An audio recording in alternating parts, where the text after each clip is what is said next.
All right, the National Youth Service is once again on the spotlight following fresh allegations of corruption involving billions of shillings. Corrupt officials at the NYS are said to have set up dummy companies, forged tender documents and exploited vulnerabilities in IFMIS. 36 companies are said to be under investigations for receiving payments for services not delivered. Devolution Principal Secretary Lillian Omolo has, however, denied the allegations, saying the amount under investigation has been exaggerated, that this amount is 900 million shillings and not 9 billion shillings as claimed.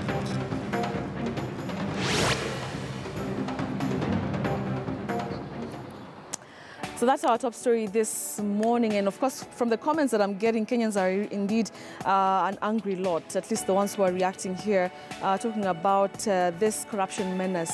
And of course, we want to continue hearing your thoughts. Remember, on our Twitter poll this morning, we're asking, what is your take on the fresh allegations against the NYS? We'd like to hear your thoughts on this one. Let's look at a number of comments here. Observer, you've given us a breakdown. Now, number one, you say the mode and system used for payment of IFMIS. Number two, it was a mistake to separate it from the ministry and make it a standalone. Number three, there are a lot of loopholes that enable individuals to steal the funds. And number four, you say lack of political will to fight corruption even after restructuring. Thank you for your comment. Musa Nyandusi, you say the cartel learned from Kazi kwa Vijana. The executive puts money where it's lootable, and that's NYS. Meanwhile, they can't make a counter offer to lecturers because it's not lootable. Interesting comment there. Eric Wainaina wa Boyman, you say corruption has become cancerous in Kenya. It's actually one of the factors of production. It should be declared a national disaster. It's most sickening that at the end of this scam, little or nothing substantive shall be done. Thank you for your comments. Keep them coming, and I'll continue to look at them and sample them as we move along here on the show. Marcus, I want us to talk about the fact that we know we have a new DPP, Nurdin Haji, and of course the Directorate of Criminal Investigations, George Kinoti being there. Is this not the first time that you're having new faces, and you know they come in and they have gusto and they say they will do this, but are we likely to see anything different from what our past and the narrative has been? I mean, there are two ways to look at it. First, I think the country is presented with an opportunity to change with these two new individuals. But like I said earlier on, I think the problem is deeper than those who occupy the offices. Right. Because, like I've told you earlier on, these two offices are key in fighting corruption, because some of them are charged with the responsibility of collecting evidence and producing that evidence in court. So if you have a weak investigative systems, then cases are likely to collapse, as we see them collapsing in our country. But also, there is a larger problem, which is more of a moral problem, which has nothing to do, even if you put angels in that office. Yes. If there is no paradigm shift in the way in which we conceal and celebrate corruption in our country, they will not do well. So I think for me is that there is a real chance. We have a new Attorney General, we have a new DSI, we have a new DDP. I think there is an opportunity for them to take us to the next level. The EACC is also there, and of course we have the chair, who is also a man of the cloth, as it were. So there is a way in which these people can work very hard to ensure that we try to seal loopholes of corruption. But I think it's going to be a disaster if we don't do what we need to do. But, I mean, Marcus, just listening to you, you're quite positive, and you're saying you're hoping. There's a lot of I hope. Yes. But, I mean, should we just accept that this is how things are, that, you know, when people are able to find access to what one of our viewers is saying, lootable, some lootable money, that indeed anyone would want to, you know, have a hand in that. If we're being honest, you know, with the situation, can we just accept that, you know, probably these people who steal this money they're untouchables, like we like to say it? I mean, what else? I mean, first, why I'm using the word hope is because we have new people. So I'm trying to urge them to work. Yeah. Because let's give them the support they need. These are institutions. But fundamentally, Kenya cannot sit down to watch its resources being looted. Like I told you, we're dealing with a 4 trillion national debt. Yes, yes. This is a disaster, and I think we're making history because if someone were to come to Kenya, I mean, you can have that amount in debt, but you can see structures that are there. Right. So you say, I mean, you know, if you took a loan from the bank or elsewhere, and you've invested in some structure or whatever, or the education of your children, you say, no, I used the money well. Yes. So even if I'm paying for it, but I can see the fruits of this. Yeah, but here in Kenya, we are paying heavily, but no fruits at all. So I think that's a big problem, and we will not sit down as a country to watch. And someone has said that there's need for political will. Yeah. I mean, the president, you've had him almost even shed tears about corruption. Kenyans don't want him to. I mean, first it shows the vulnerability of the president, and if he can't fight corruption, then I think he has no business being in power. But also, he must incorporate what they call the multi-sectoral approach to fighting corruption, where you bring many agencies together, but that is only at the first level. But I think the other problem, like I said, we must try to speak to our fellow Kenyans to understand that corruption is a problem. Because, I mean, there are those small acts of corruption. You are arrested by the police along the road, and then there are those things that you do. You want to, jump the queue, then you see the askari, kando, and then, So those are things that ultimately we are institutionalizing corruption even in the minds of the youth. So it doesn't matter. So there must be a shift, a moral shift, to see corruption as a threat even to order in society. All right. Yeah. I want to go back to something you mentioned about the president. And indeed, when there was that summit in State House, and you say he almost, of course he seemed really affected by it. But at the same time, he asked, what can I do? Because, there are all these structures, there are all these institutions that are supposed to prosecute these cases. So is there really, what else can he do as the president who wants to leave a fantastic legacy in this country? No, I pity the president because he finds himself in a deeply rooted system where corruption has got its lethal weapons, and he's afraid that it might fight back on him. But I think he is the president, and Kenyans are vested power in him. So, I mean, he should ensure that, first, that systems work, but secondly, that the occupants of these offices equally work. There are those two issues. The systems, be it administration, be it legal, be it everything else, but also the ones that are occupying these positions equally work. It is a job to do that. The other thing is that, like I said earlier, there's need for us to learn from other jurisdictions. I mean, you go to other countries like Rwanda, Betty, you go to Rwanda, you see order. You see order and less corruption. And you can see, even with the little resources that they have something to show for it. So let us benchmark, not really benchmark, but we know what ails our country, is that we know that we have people who have positions, but who are misusing their positions. All right. And the president knows, and they should actually act. And there's need for the government and the opposition to work closely to help solve this issue of corruption. And I want us to talk about that, the politics in this, because, previously when you have such, allegations against NYS, you'll see, the likes of Raila Odinga coming in very strongly to ask questions. But now with this brotherhood, this friendship, this building bridges initiative, are we likely to see strong people who are coming out to ask questions about issues like this? Chances are very, for me, from where I see it, chances are very slim that we will hear very strong opposition voices regarding. I'm told Raila is traveling. I think he left or is traveling out of the country for a week or so. I mean, the face before the handshake, this would have been a big issue for the country. Because Raila, the opposition symbolizes and puts the government in check. So when you have the as you call it, the new era that the handshake has brought into existence, chances are very high, are very they could talk about it, but not with the vigor and zest that they would have spoken about it last time. But one of the duties, I mean, corruption affects everyone. You see, sometimes we look at corruption that it is the government's money. It is taxpayers' money.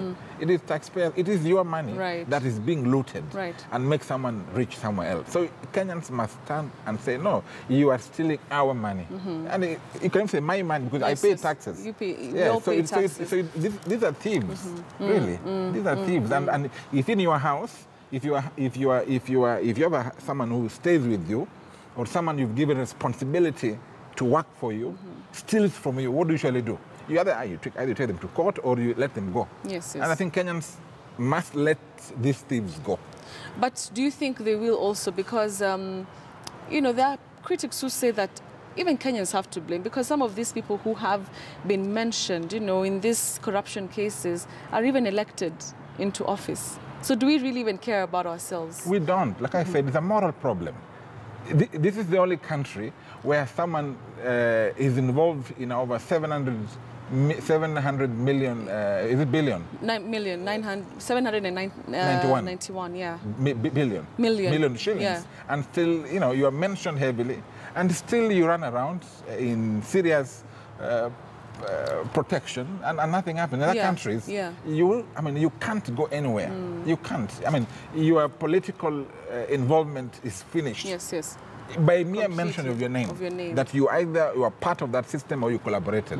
But here, we seem to celebrate such people. All right. Yeah. I want also to, if we had a successful prosecution and even conviction of at least, you know, even one case, what would that do to the entire lootable, you know, the looting system? It would send a message that this can be done to you. Because then, you know, my friend, you know, so-and-so was convicted because of the things that I'm doing. And that makes you afraid. That makes you afraid. But if you have no reason to be afraid, you continue going, because I mean, she got away with it, or he got away with it, I will get away with it. Exactly. I'm just learning from the best. So nothing happens. You steal from the public, you sure, and sometimes, by the way, Betty, sometimes this prosecution fails because it's the engineer to fail. The engineer to fail. So no proper evidence is collected. Yeah, exactly. So it goes before the court and the court, happens. I mean, we shouldn't blame. For me, the Directorate of Public Prosecution is a key institution in fighting corruption, plus the EC, plus other bodies. So I think that sometimes we engineer these cases to fail from the very word go. So they are dead on arrival. Dead on arrival. Yeah. Interesting. Marcus, as we finish our conversation, let's also talk about the fact that we've also devolved corruption. Because if Big Brother is doing it, then, you know, why can't, you know, the county governments, why can't the governors or any other leaders do the same? Because even they have been implicated adversely in some of the Auditor General's reports. So, I mean, especially after devolving corruption, is there a silver bullet to this? Nothing. Now that it's completely into the roots of the country. One of the things that devolution was meant to do, Betty, was to bring resources to the people. And indeed, it has brought resources to the people, but to a few people, as you've said. And I think that we are, like I've said, we have institutionalized corruption. It's now fashionable. Yes. It's fashionable. That you know, you are in, you know, last year you were just someone like me. Now you are in the government, in the county government. Now you have flats all over the place. I mean, so when you go back home, you become a man to be respected. Well, people know how much you earn, Betty. I mean, these guys, we know how much they earn, and surely, and we you know, even if they got money from credit facilities, we can access that information. But now, like I've said, ultimately, the ball is in the court, not only of the presidency, who is ultimately responsible for failure to fight it, but also to the mwananchi. Really, honestly, I mean, we must, I don't know what we can do as a country, but learn to elect people with serious moral standing, who would just say no to corruption. You know, the Gidongos, remember the Gidongo story? I mean, these are people who stood firm against corruption, and they can't survive. They can't survive. They can't survive. That's even just scary listening to that. Marcus, thank you very much. I can even hear you, the frustration in your voice as you talk to us, but thank you very much for your time. Welcome. All right, Marcus Box for the Election Observers Group. All right, so remember, we're also taking in your comments online. We're asking you your take on the latest allegations against the NYS, amounting to billions, 90 billion shillings in question over these 36 companies which are said to have delivered services but really did not do that. Let's just sample one or two tweets over here. Okay, Moha Funky Wajir. All right, before I sample some views, I just want us to cross over to Eldoret. Let's just cross over there and we'll come back to you. It just must stop. We do a lot of cases. Our clients are starting to take us as a joke, and it is not us. It is the system that is taking us as a joke. So they must listen, and the only way they will listen, I'm glad that all of the media is here today so that you can put our plight to the country. That something must change, and it must change now. Good. Thank you. Thank you. People's President. My name is Kagunza Stanley, and being an advocate within Eldoret, I am a disappointed advocate. And before I even move, I want to engage all the colleagues. Hey colleagues! Yeah. I want to engage all of you. Kuja hapa sana. Na usitembe. Angalia hii kamera. Face this camera. Yes. As colleagues, are we happy? No. When we're not being paid by clients, are we happy? No. When the judges are not here, are we happy? No. When practice is dead at High Court, are we happy? No. Without money, are we happy? No. Now, as far as we're concerned, it is all clear from the members, from the fraternity of the bar from Eldoret, that the members and the colleagues are not happy bunch. The reason being is because we don't have judges around. We have not had practice for the last, is it more than 1 year? I mean 1 month. And to be precise, let us just be honest, for the more than 1 year. Am I right, colleagues? You are right. And it's a high time that, of course, this needs to be addressed. And this is the only way to be able to do it, by way of going through a boycott. Why are these people here? Are we being tear gassed? I hope. No. Continue. So as far as we are concerned, are you okay? Yeah, we are fine. Ask why these people here. So as far as you're concerned, in a nutshell, what we're saying is this issue needs to be addressed once and for all. We need to kind of reclaim the position of Eldoret station, and to ensure that as far as this station is concerned, we are also, our interests are being catered for and not to be ignored. Okay. Thank you so much. And you can see the way the judiciary is being intimidated. When we are here raising our issues, we can see a contingent of police officers coming here. I don't know whether they're coming to intimidate anybody. We don't know whether they're coming to provide security or tear gas us. You know, these are some of the things that we cannot take lightly. But we are ready for them. Yes. Sir, the issue of money to lead is a high court.